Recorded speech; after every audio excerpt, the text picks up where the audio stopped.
وہ رحمت للعالمین ہیں۔ اس ہستی نے تو غلاموں کے ساتھ بھی رویہ رکھا ہے، تو حکم بھی دیا اور کر کے بھی دکھایا۔ مہربانی اور شفقت کا صحابی کہتے ہیں وَلَقَدْ خَدَمْتُ رَسُولَ اللَّهِ 10 سنین، 10 سال میں نے خدمت کی ہے۔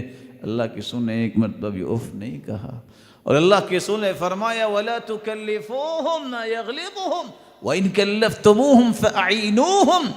اور جن کو آپ نوکری پہ رکھتے ہیں نا، جن سے کام کرواتے ہیں، ایسا کام نہ کہا کرو جو کر ہی نہ سکے۔ اگر کوئی مشکل کام کہتے ہو تو پھر اس کے ساتھ لگ کے خود بھی کروایا کرو۔ اخوانکم خولکم اللہ تحت ایدیکم، یہ تمہارے بھائی ہیں جن کو آپ کی متحتی میں اللہ نے دے دیا ہے۔ اعطوا الاجیر اجرا قبل ان یجف عرق، پسینہ خشک ہونے سے پہلے اس کی اجرت دو۔ یہ کون سی مسلمانی ہے اور اللہ کے رسول کی محبت ہے؟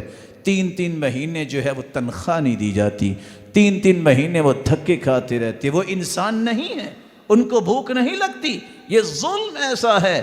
اللہ کے رسول نے اسری زندگی کی آخری وصیت میں فرمایا الصلاۃ الصلاۃ وما ملکت ایمانکم، نماز کا خیال کرنا اور اپنی ماتحتی میں کام کرنے والوں کا خیال کرنا۔